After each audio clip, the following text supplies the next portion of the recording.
Steffan Jones is the last dual professional sportsman in the United Kingdom, having played professional rugby for 3 years and 20 years as a professional cricketer. He is currently the Director of Sport Performance at a private school in England and a global fast bowling consultant. He's the fast bowling development coach for the Rajasthan Royals in the IPL, as well as consulting for individual fast bowlers, javelin throwers, and pitchers around the world. Steffan is in a unique position, having played professional sport. He's a qualified sports scientist and a strength and conditioning coach. His methods are innovative and heavily based on sports science, and Steffan has developed a reputation as an outside-the-box thinker. So, Steffan, welcome to the show. And how on earth do you fit in all the jobs that you do? Yeah, thank you for having me. Firstly, yeah, it's busy. It is busy because I was just having a lie in this morning and then remembered that I've got a podcast. So yeah, it is busy. I rely on my calendar, but I love what I do, man. I love spreading the word and sharing knowledge. You know, there's no point being the most intelligent person in your own head. You need to share the knowledge. And that journey then, Steffan, give our listeners a bit of an insight into maybe where you grew up and how you got into professional sport, and then slowly how it's developed into teaching and coaching. Yeah, so that's a good question because, and you guys will know, I have a big thing at the minute about specializing too early with kids, pushing into a sort of professional sort of framework, network, program, pathway, whatever you want to call it, too early. So I never set out to be a professional sportsman. So I set out, firstly, I was going to be an architect, but then realized I needed to do maths and physics. I wish I did physics at school, to be honest, because it would have been helpful for my biomechanics now. So I've had to learn later on. I wish I listened in school. But then I had a good PE teacher at school who was an outstanding old-fashioned PE teacher. And it was very much rugby. Our school was Straddy Comprehensive School. Our school governor Straddy was next door to Straddy Park with the Scarlets. So it was rugby, no cricket or anything. And then I just played. And, you know, I'm big into my neurotyping at the minute with neurotransmitters. So it was a very dopamine-rich environment where I learned from playing. You know, if I fell down the park with my mates, you know, it wasn't mum and dad there to pick me up or whatever. It was a very dopamine-rich environment, which is what then allowed me to develop my creativity. And when I played rugby, I was very creative. I was actually a better rugby player than a cricketer. But I just didn't like tackling because I was worried about my cricket season, because it was rugby and cricket, and you split on one, stopped on one, and then you played the other. But I started late. I only started playing when I was 13, which some people find extraordinary. You know, at school now, I got these prep school parents who are worried about so and so and wanting feedback on their 10-year-old child, and I'm going, it's incredible, you know. It's so I watched my dad coach, watched my dad play rugby and cricket, and then one day someone said, "Shouldn't you be playing now?" And then I did. Very next week, I played in a team, and then that's how it worked all the way through. I played cricket in the summer, rugby in the winter. I got my Welsh junior caps for rugby, international youth, 20s, 19, 18. Then for cricket, I had Glamorgan contract. I was voted the Young Player of the Year in the whole of Wales when I was 16. And then then I went to Loughborough University. And then the decision had to come between both of them. And that Glamorgan wanted me to decide between rugby and cricket, because I was going to a pre-season tour in Portugal with Cambridge University for rugby. And I wanted to go. Obviously, Cambridge University was big. It still is big, isn't it? To get your blues and stuff. And I said, no, I'm not going to decide. And that's what it was. I stopped with Glamorgan. I didn't have a cricket contract or rugby contract going into Cambridge. And then I came out of Cambridge with a contract for Somerset and a contract for Bristol Rugby. So I did that for 2 years, but it just got a bit silly. There's people out there now who are probably more talented than I was, but it's not possible now. You can't combine the both because the seasons just overlap. There's no off season anymore in any one of them, to be honest. But it got to a stage where I remember bowling 20 overs for Somerset, then having to get in the car, go up to Bristol, do a full contact session, which I hated, and then travel from there to the Oval to play a game for Somerset at the Oval, and then play against, have a day off, and then play against Wasps. And it was like, this is just not right. This mad. I did it for 2 years, enjoyed it, but then I was left out of the 1999 C&G Trophy for Somerset. And I thought, you know what, I'm going to give it a focus now. I'm going to focus on cricket because I don't want to be left out again. And then I retired in 2010, I think, or 2011. So, yeah, I had a good innings. There's a few exit points there that we can look at. I'm quite interested in the creativity that you mentioned and dopamine-rich environments. And kids nowadays, and my kids especially, they've been overcoached. They've not been allowed to play out like we used to as kids. How important is it that we can create opportunities for our young people to just play and not to be coached all the time? Yeah, there's a couple of things, and children can't be bored these days.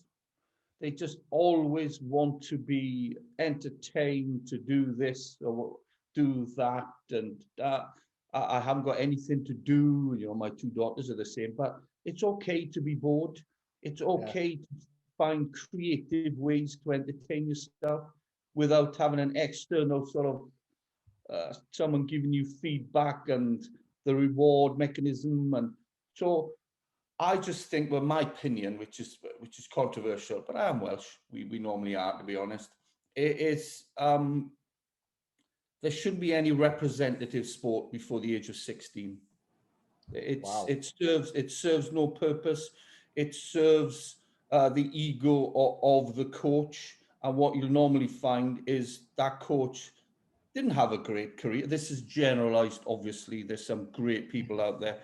Didn't have, was unfulfilled in their career and are now living their continued playing career through kids.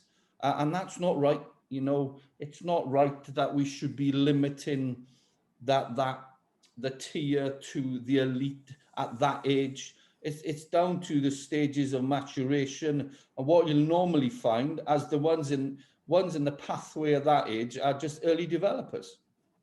And it's fine if you have an intelligent or a well thought out coach and pathway who actually value skill, technique, teamwork, mental resilience, and that sort of stuff. Value that more than just being 9'2", built like Arnold Schwarzenegger and taking crash balls at the age of 11 and scoring 900 tries, in a rugby, or a netball goal shooter who's about 5 foot taller than everyone else and just dunks it in the net. Well, that's not good for anyone. It's not good for that individual because they're not learning all the skills. They're probably just learning one basic closed skill. And it's also not good for the others who will ultimately drop out because at the end of the day, at that age, it's about participation, it's about development. And at school, we have pathways, we have different pathways, but it's about participation. And what I say, like I did an article a while ago, which was every child who enters your school is already talented. That's down to their parents. That's 50% DNA, 49% phenotypes, strength phenotypes is through your parents. It's the same with speed. So they're already talented. Let's not market your program on getting that one elite to play for England, or if they're really good, to play for Wales. it's it's about squeezing the talent sponge. It's about getting as much out of every child, whatever level that is. And it's hard to do. On we play some local schools, one of them in particular, who genuinely just want the elite. They even had it on the job advert, results driven. That's all they want, and we have to play them. We lose against them, we win sometimes, and then. But I go, do you know what? Our process is far better. We develop the well-rounded child who, small things, and they go on about competition, and I'm the most competitive guy that's out there. I played 2 professional sports. If I didn't do well, I was sacked. I had to find a way to feed my kids. So don't talk to me about competition and building a snowflake generation. It's not about that. I don't need a tap on my shoulder to say well done as a coach. I did all right. I'm happy with my CV at the minute. I don't need an under 11B cricket team to be winning a game on a Wednesday afternoon or a Saturday morning just to justify my existence as a coach, director of sport. That's fine.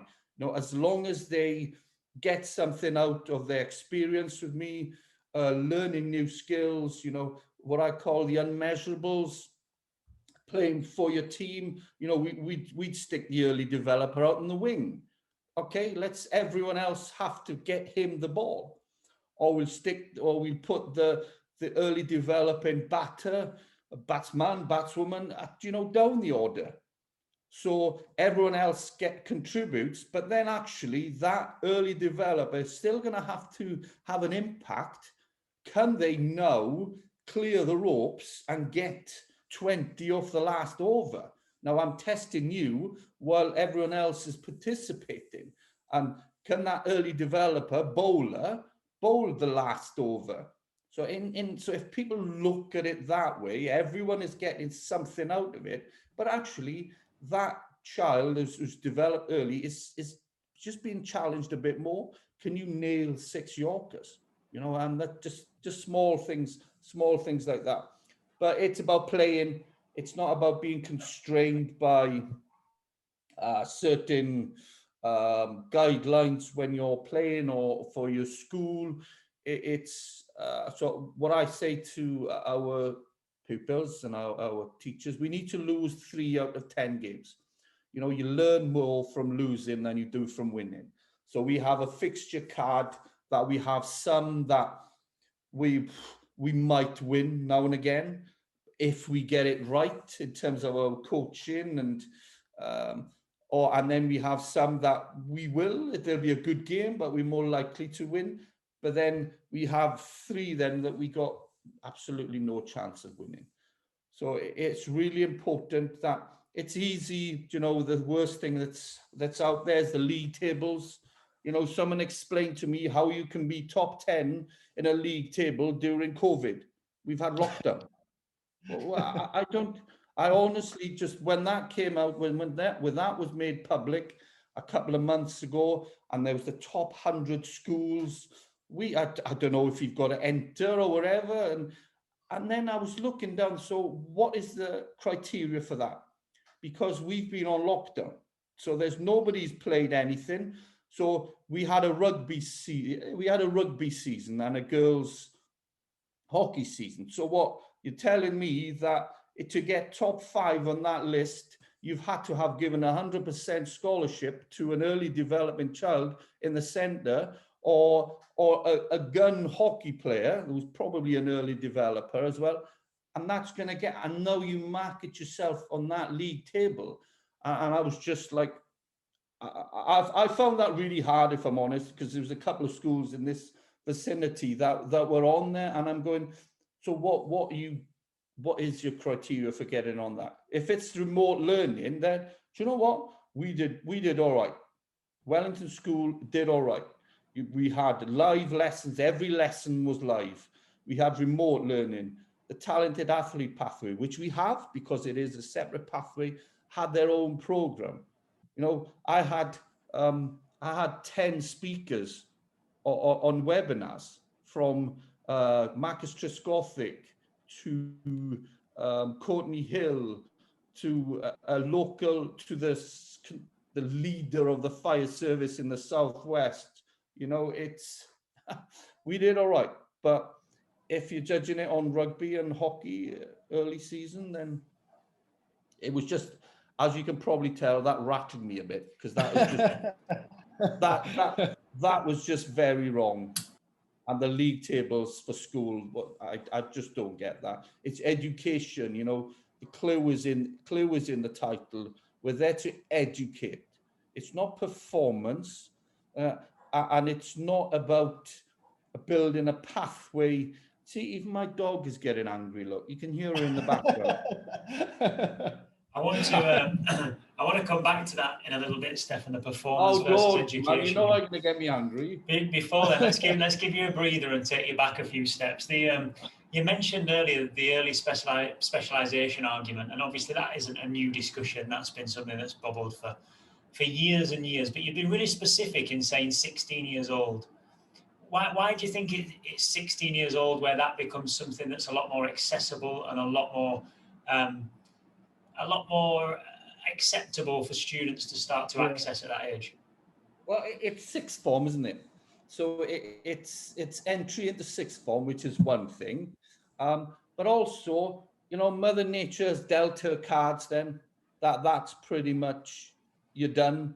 So it's going to become about skill, tactical awareness, technique. You know, I have stages in my coaching methodology, that the early phase between sort of years 9, 10 and 11, not year groups, but ages 9, 10, 11. It's about technique. It's about technique and grooving the right technique for them, not for anyone else, copying a model or anything. Just find what is the best way for them for cricket, deliver a cricket ball based on their anthropometry, based on their physical abilities. And then you have a stage, you have windows of opportunity. You know, you have 2 speed windows between sort of ages 8 and 9, and then 13, 14, where that's all we do is speed. We run, we jump. And then after that, we introduce more constraints and then more gym-based stuff. So there's methodology in there. There's a process we need to follow, and that can get clouded if we have a 12-year-old girl who wants to play district cricket. Don't get me started on that. District cricket in this area. So that will mean that she might miss a school's training or a school fixture because they think that's the right pathway. So what I say to parents is this. So every Saturday we play, in terms of fixtures, it's an exam. So what other aspect of school would they have an exam every week? So it doesn't happen. They have an exam at the end. So all the rest of it. So for us, it's about playing, competition, competitive fixtures. We're too fast, too quick in pushing competition to our kids. They go from one game to the other, just papering over cracks, just finding a way to flourish in competition, and that might mean giving it to the early developer.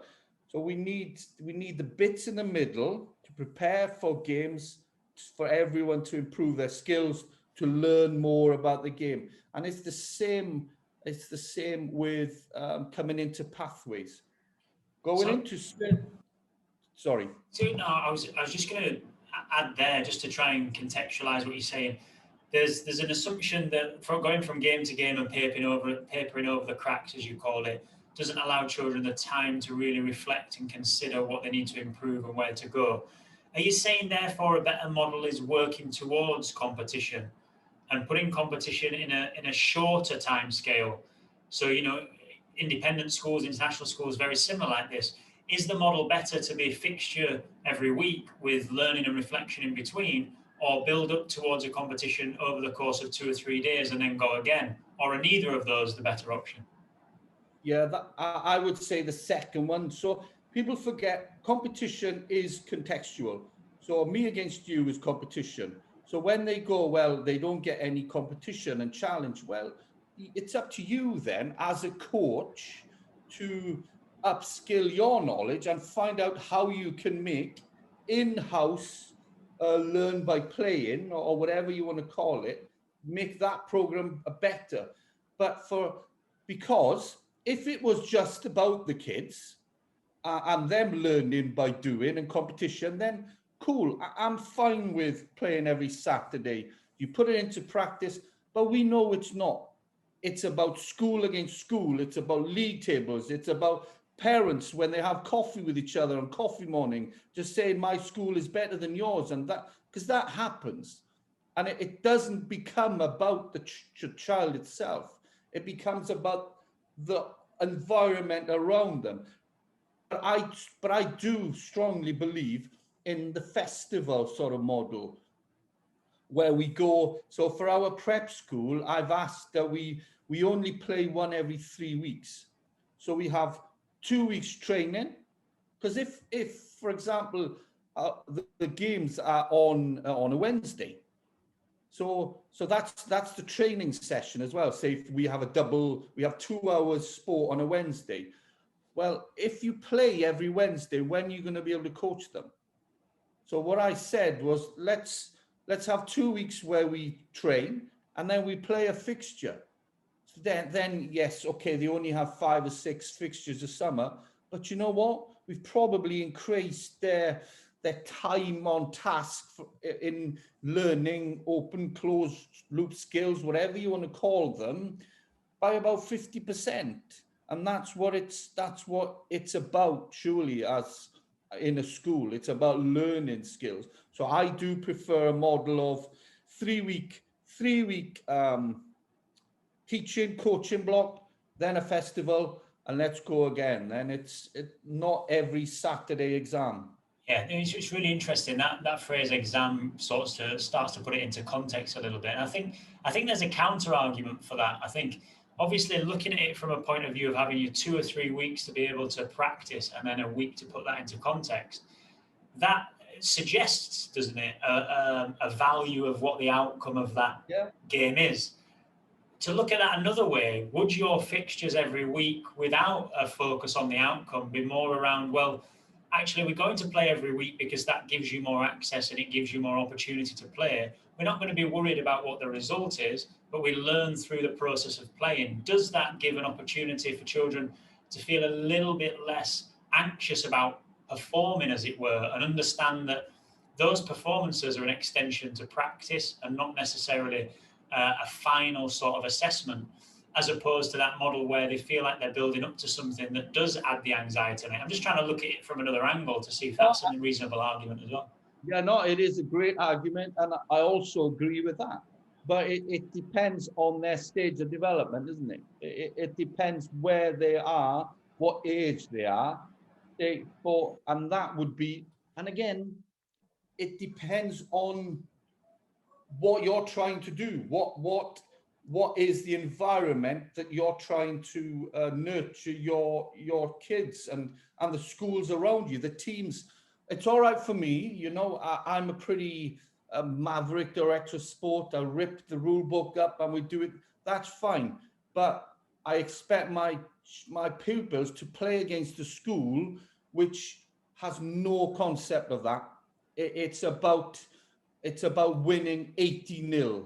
And that is when issues start.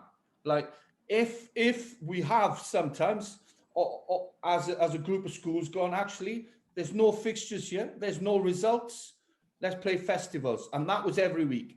And that was awesome. But when you have schools who want to win 100, not that it happens down here, then issues start. It's about communications Okay. and putting the pupils at the heart of things. Yeah. So if I'm understanding you correctly, the idea of playing against another school in earnest isn't a bad thing. It isn't a negative thing. It's what rides on that. It's actually saying, if we're going to meet each other every week and we're going to play for the purpose of child development, for the purpose of camaraderie, for the purpose of essential skills development, for the purpose of technique and tactics, great. If it's to compete and try and win, then actually at any age under 16, that's just not where we want to be. Boo, exactly. Okay. Exactly right. That's where I come from with everything, really. It's about a child-centered approach, isn't it? There's a nasty mix between politics. I'm at a private school, okay, so politics, business, and money. It's an education, that's a nasty mix for kids to be involved in. So I just want to create a bubble around them that they leave school playing every different sport, enjoying different sport, shaking the hands with the referee, with the umpire at the end of the game, not doing man cards and that sort of stuff. I've had played in games where they've done that now. Well, I've watched it in the IPL when Ashwin run out Josh Butler, small things like that. And so schools become a smaller version of professional sport, and that's not right. Yeah, I fully agree with you, Steffan. I can sense there's frustrations there as well, isn't there, Steffan? And we've all been through these frustrations of how do you deal with when you have to compromise your own values because of those external factors where marketing, money, politics, parents, how do you deal with that as a leader? It's really tough. Yeah, it is, but I'm fortunate I've got a good school. We weren't traditionally a big sports school, so it's very process driven. So to be fair, anything that I did was good in terms of sort of bringing in more exposure to the sport. The previous guys were equally good, but in terms of they played more hockey based and a separate direction than what I was wanting to take us in, which was very much opportunity for all, so participation for all, but improving the health and well-being of every child. So a lot of schools now have jumped on the bandwagon, but so when we revamped it 7 years ago, and that's the thing, we're a small school, and for us to do this, the bigger schools are looking, going, hang on, what's that? And then they market it, but actually everyone knows where it started. I've had big schools come down, and those in the top 5 list of that school come down and see how we do it. So everyone knows that we just grabbed the bull by the horns and gone, right, this is the direction we're going. So I renamed PE lessons or games lessons, I don't even know what they were called now, to well-being. So in our well-being lessons, we have a theory and a physical practical module. So there's 6 or 7 modules, depending on what year we're doing, because I like to change every 3 years.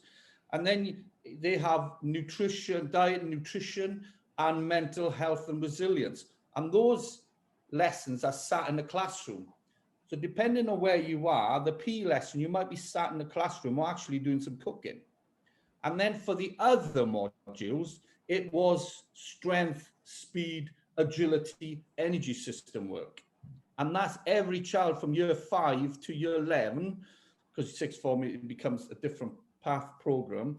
They would have that. So you're going to have a 10-year-old or your 11-year-old doing some switching, doing some run-specific isometrics, doing the skill stability stuff that I do, learning how to land properly.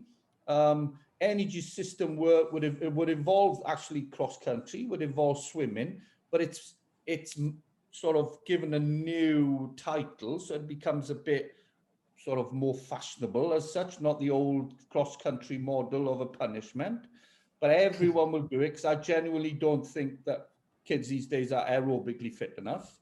There's no, because, yeah, well, our children would do 5 hours of activity a week, whereas state school, and I fully get it, would do 30, 40 minutes. So, and then we have different pathways at school, different programs where it's about performance, participation, or development. There's the long-term athlete development, and I rebranded it. So it's the, I can't remember what I call it now, maybe the Wellington pathway or whatever. At the bottom of it is about exploration. Then the middle part is about, there's 4. So exploration, participation, enhancement, and performance. And then everything we do is in that theme of that stage of development. Groundbreaking. Very different to a lot of people we talk to, and it's great to hear, Steffan. Now, I read your article recently where you talk about how PE is broken, and you've got a quote in there that I really love, and I'll just read it out now. It's, "I've walked 1,000,000 steps, but that doesn't make me a champion walker." Yeah. Can you just elaborate on that? And it's a lot of it's coming what you've just talked about, but just give us the brass tacks behind that quote. Yeah, so I'm big into my motor learning, motor control, and Bernstein and Franz Bosch, and that sort of mindset really with sport. Got to remember that I got 2 hats on. One hat is director of sport at school, and the other hat is working with the likes of Ishan Sharma, Ben Stokes, and Jofra Archer. So I have 2 hats. That's why I don't search for winning or stuff on a Saturday for schools. But in terms of the exercises or the drill work, whatever, I know the drill gets a bad name in terms of the terminology, but for me, I still use it because it's my skill set then as a coach to make sure that that drill is variable and allows repetition without repetition. So every time they do an exercise, you know, with a water bag or with an aqua bag or whatever, different perturbations, that every repetition they do is slightly different. That keeps the brain guessing, the brain keeps adapting, because there's one thing the brain doesn't want is monotony and boredom. If you have boredom, you have 2 things we can consciously think about: intention and attention. And so intention, I want to do something. So that's your one conscious thing. The bits in between will then become subconscious. We can't control them, depending on stage of learning. And then attention. So you need motivation. So if your child is not motivated, engaged, has attention, then whatever we do, they're not going to learn from. You know, the reticular activating system in the brain, so it's the on button in the brain, is not going to be activated. So you're just ticking a box and just talking to kids who have no idea, desire, or want to improve. So you can walk as much as you want to, but that doesn't never mean you're going to be an expert. Every step you take has to be slightly different. So it's not repetition with repetition, which is the traditional modern, you know, the 10,000 hours rubbish that they say, that they talk about. It's actually repetition without repetition. Why not do half of that, 5,000 hours? That's going to be more beneficial because it's slightly different. And so it's dynamic systems theory, really, where the body has to adapt to every single, to adapt to the environment, and it self-organizes. But I could talk, that's a whole one on its own. So, Steffan, you've started, I think, to describe this sort of well-being idea within the lessons that you've rebranded, and that focus on strength, speed, energy systems, diet and nutrition, physical activity. You've brought in your long-term athletic development plan and rebranded that, and looked at what's contextualized for students at your school. So what's the line then between PE and sport? How do you clarify which one's which? Good question. There's no sport in PE. There's absolutely no sport in PE. So what the traditional model, again, it's generalized, and apologize if we have some schools out there who have a different model. But this is the module of about, I don't know, the last 100 years or whatever. So your PE lesson will be the good players, the A team would just go and do some extra rugby, hockey, netball to prepare for the Saturday, because we're playing against a local school who market their school on beating us. Okay, so we need to go and prepare those, and that is our target, and that's our target sport. And then the others would do your basketball, your volleyball, your dodgeball, your handball, and then maybe a 3-week tag-on fitness block. And that is the model. And people can disagree or whatever, but I know that's what happens. So for me, there's two things there. Very elitist. There's a difference between having an elite program and elitist. Everyone should have access to an elite program, to be tested. You know, we test our children 6 times a year to run on the 1080, to have 4 steps. Yes, we're fortunate to have that because that's the direction we took us down. It's not about 100% scholarships. It's about every child having access to the top end sports science equipment. So that is an elite program where you will do 4 weeks Franz Bosch stuff, where you do 4 weeks Altis sort of sprints program. But elitist is when 15 kids go out and have that on their own, while the other 80 will play a sport in the inside or whatever, which the current program or director deems not a target sport. Well, actually, basketball or cross country or volleyball is a target sport for that individual. So it's important for that person. So that needs to be added on at the end of the day. So what we did, there's no sport in PE. Everyone jumps, runs, sprint, tumbles, gymnastics, bang, whatever you do, it's grouped accordingly. We try to do neurotyping. We try to do Myers-Briggs, so personality types. So that's how we group them, because I didn't want the groups to be elitist. What happened initially, bearing in mind this is 6 or 7 years into the program, we did the superheroes program.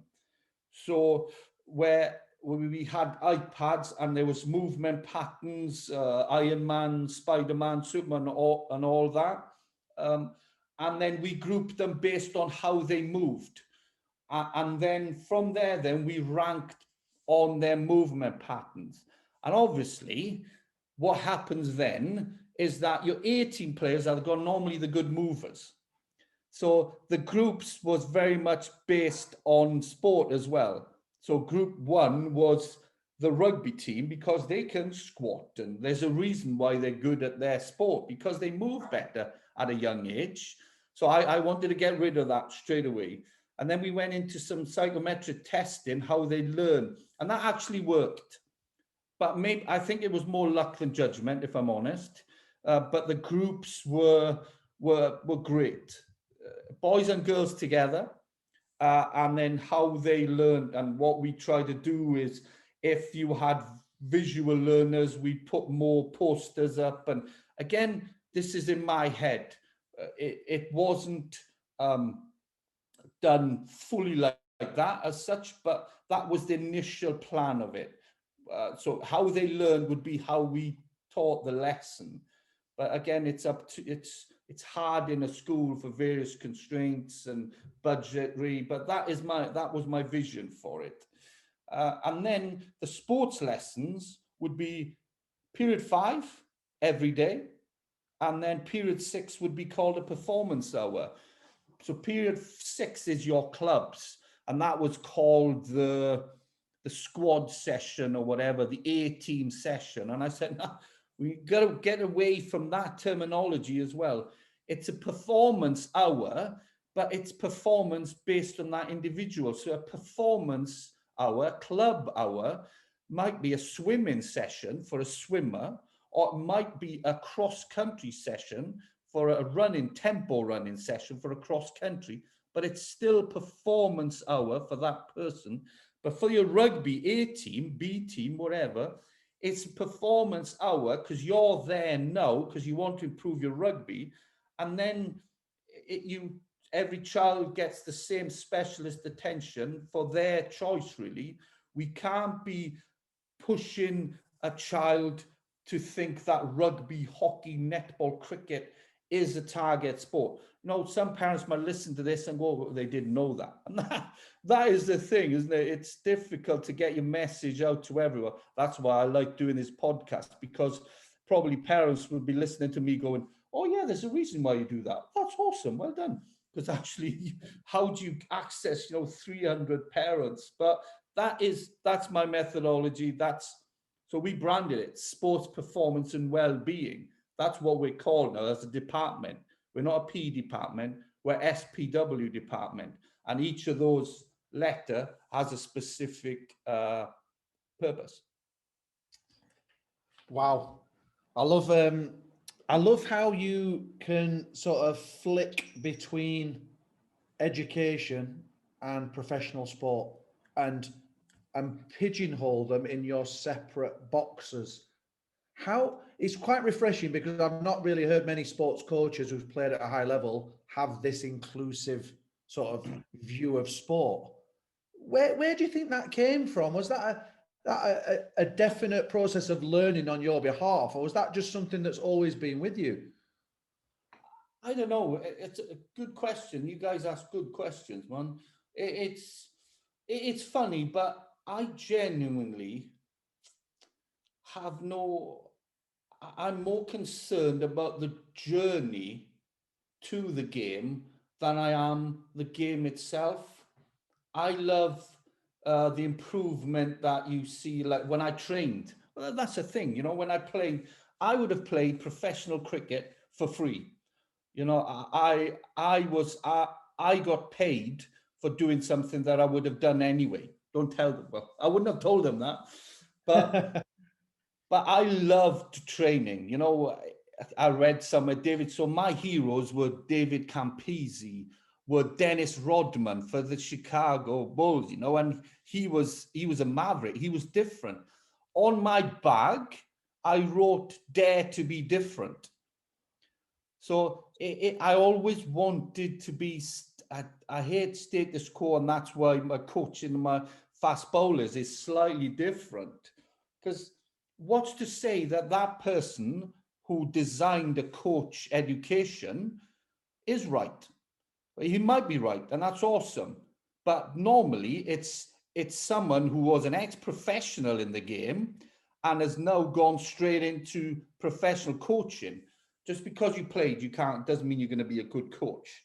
What you'll often find is the best coaches are the ones, the run-of-the-mill players who had to work hard to stay afloat, which was me. I was a manufactured cricketer. I was a manufactured bowler. So how can I be better than someone else? Well, I'd be fitter. That's control of controllables. I could be fitter, faster. So in terms of gym numbers as a cricketer, nobody will get anywhere near what I used to do. It was just ridiculous. And knowing what I do now, I would not necessarily train the way I did, but I would train 3 times Christmas Day. I was a teetotaler until I was 39. I had no alcohol at all till I was 39, because I genuinely believed you couldn't be a professional sportsman and have that impaired sort of mental function when you play in the next day or whatever. So I made massive sacrifices when I played, but it was all about the process of me being better, not me beating the other person, just me being as good as I can. And it sounds romantic or whatever, but actually that's how I was. The rugby coaches used to pull their hair out with me because I didn't like tackling. I would let them pass me and run after them and ankle tap them.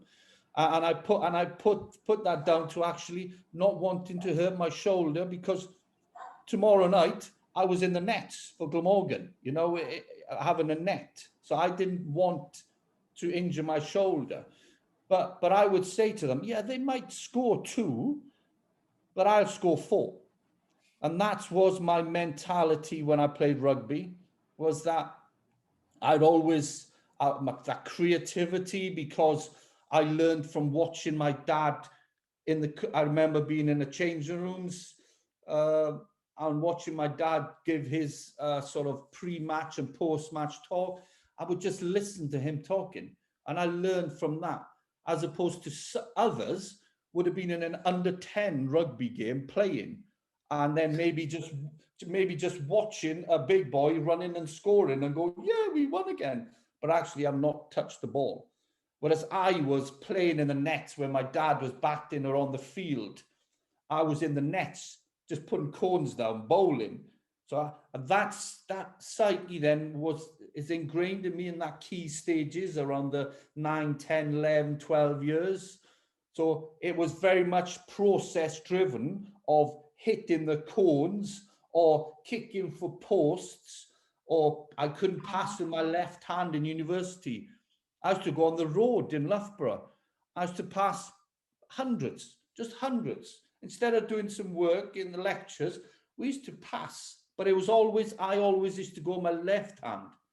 So because my left hand was the weakest. There's no point getting the good hand better. Let's a left hand. And now my left hand is better than my right hand. But it was always that mentality of, how can I be better? Let's not worry about anyone else. Yeah, you know what though, Steffan? I have these conversations with my kids all the time, and I'm sure you do as a parent as well. It's today's generation, it's quick fix. Yeah. It's instant gratification. We're not all wired up like you are or like we are in terms of that drive. So how do we then, as educators in this modern world, how can we help these instant gratification adults that we seem to be producing to realize that hard work and process equals success, not just, oh, I'll go and play tennis and I expect to be able to hit the ball like Federer after 3 sessions. Do you know what I mean? Yeah. No, it is a tough one. And that's all we can do is just create an environment for them to learn and hopefully work that out for themselves. Because otherwise we are just spoon feeding them, and we're developing that snowflake sort of fragile generation. So for me, in my coaching, it's about developing the anti-fragile, robust athlete.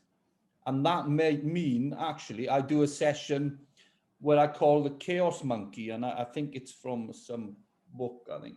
So it's called a chaos monkey session, where they come in and they think they're doing a speed session. So a speed session as a bowler, you bowl one ball every minute, 2 minutes, and then you just talk nonsense or whatever. And it's very easy, very easy. But actually, where chaos monkey session is, right, it's probably a CrossFit session. That would, to me, would be a chaos monkey, because there's no purpose to it. It's just, the only purpose is to get you fatigue and out of the comfort zone. So now and again, I do that. So that is one way to keep them, to develop robustness, because otherwise, everything they do, they have a timetable. They know where to go. They have a bell which tells them that lesson is finished. And they have a bus to pick them up, to take them home, or a parent. And if your rugby session goes 1 minute over and the parents is waiting, they're not happy. So everything is done for them. So we need to create free thinkers. And in my rugby coaching, that's how I do it. It's there's no kicking. You can't kick. You need to find a harder solution to get from your try line to the 25-yard line. Kicking it as a kid, you can only kick 10 meters anyway. I'm not saying I'm more concerned about how they can kick attacking wise. Is it a try option for them? Is it an attacking option? So you probably see my teams kick more in their 22 than in ours. So it's up to us as coaches to create the right environment to develop that anti-fragile and robust athlete. But it is hard, because we're judged by results. Some are. I don't know how many times I can say, but I genuinely don't care if we lose on a Saturday, and hopefully more people come round that way of thinking, because otherwise it's only going to get worse. It really is going to get worse. So if you think that a parent, and I'm one of those who paying my fees or whatever, obviously this is private school stuff as well, and I fully appreciate and understand the state school system, which I was a state school boy. I was called Governor Estrada, and I loved it. I loved my childhood. Absolutely. I couldn't speak any higher of my childhood for the way I was brought up, and the sport and the school. And I just want my children to have the same, really. Yeah, you know, the arguments around snowflake generation, anti-fragile, I'm convinced every generation before us has had exactly the same conversation and said, kids these days, because the generation of teachers are always going to be a generation different to the kids you're teaching. And you've got to show some creativity there. You've mentioned creativity several times, Steffan, and I think that's exactly what we've got to do. You've been really brave in some of the decisions that you've talked us through, that you've made at the school that you've had, and some of the things where, you know, you've held your hands up and said, whether I've got it right or wrong, this is what I've tried and these are the reasons why. And no one can argue with that sort of drive behind you of wanting to support children. And I think what I want to try and get at is, what gives you the advantage as somebody who's come through as a dual sportsman, as somebody who's seen and been around high performance athletes? What has given you an advantage and an edge over arguably a PE teacher like Alan and I that have been through the university system, done our PE teaching degrees, done our placements, and off we've gone from there? What gives you a bit of an edge? What gives you something different? Well, that's a good point, and I'll go back to what I said at the start. I didn't start my journey to be a professional sportsman. So I did my 3 years at Loughborough Uni, sports science. Then I went to Cambridge to do my PGC. So I did my placements in 3-4 different schools. So I did the same, but then at the end of it, it was like, oh, okay, well, so-and-so wants to sign you and this and that. But I think the understanding, firstly, is I had to work. Yes, I was a professional and the last one to do both. So I was okay. I was pretty talented, but I was never the best. I was okay for stages in my career. When I was 16, I was a pretty good rugby player and a pretty good cricketer, probably the best around in the country on both of them. But then I went through stages where actually I was left out of the Lord's final, having been a leading wicket taker. I was always 12th man on us because Andy Caddick and Alfonso Thomas or Shah Willoughby and Nixon McLean were playing. So I've had to go away and sort of rethink how I train, how I coach, because the consequences of me not getting it right was sacked, isn't it? It was that simple, really. So from that, I developed the mindset of being process driven, trying to find that extra bit, the different training method. In 99, I went down the road of SAQ with Alan Pearson. I found him out. Then he did a weighted ball program for me, bowling. I put on 5, 6, 7, 8 miles per hour in 2 seasons, which then gave me an advantage. And actually, what it's done now is given me a training method that I know works. But I think the advantage for me came from the fact that if I didn't get it right, it didn't mean that my under 11Bs on a Saturday would lose. It meant that I was out of work. So from that came that mentality of always searching for that something different. But I've always had that mentality of I love working. You know, the books I have here now in front of me, I've done 2 courses this week. I just love working. I love searching for that next bit of that's going to be different. It was written on my bag, my rugby bag, dare to be different. And and I'm the same with my coaching and my teaching mentality, really. I think what comes through strong there is that love of learning and that wanting to get better, and that's my biggest takeaway from this. We're going to wind it down now, Steffan, and we're going to do some quick fire questions to finish. Yeah, cool. We like to have a bit of fun with this one, and we're looking at your three leaders in world history that you'd love to go out for a meal with, dead or alive.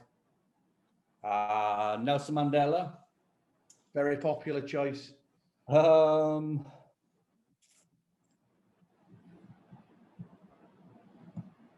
Carwyn James.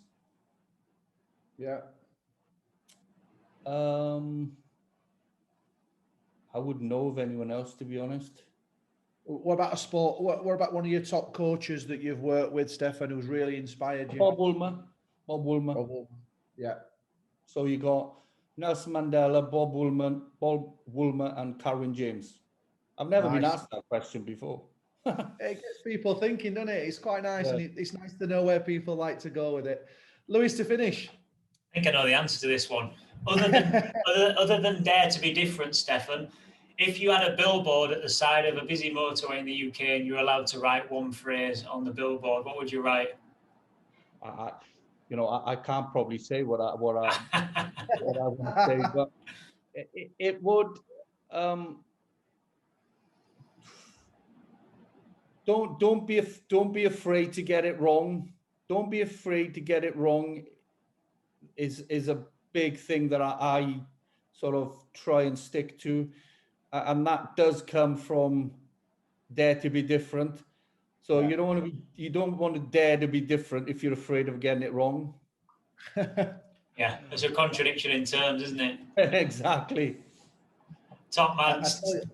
Go on, I tell you what, Lewis, is when we normally ask about what infinite learning means to our guest, I think Steffan's really covered what infinite learning is today.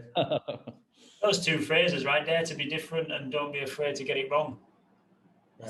I think they're phenomenal takeaways. Steffan, where can our listeners and viewers hear more about you, from you, and the work that you're doing? So I'm big on social media. So Steffan Jones 105, so double F, on Instagram and Twitter. I'm director of sport at Wellington School in Somerset. A lot get a company, pacelabglobal.com as well. So. Top man, Steffan. Really enjoyed that. Thanks. And guys, search YouTube, IGTV for our video content, podcast platforms for all of our audio, and see us on theinfinitelearners.com for more news and updates. And until next time, we'll see you. Thank you very much, Steffan. Pleasure, man. Thank you. Top man.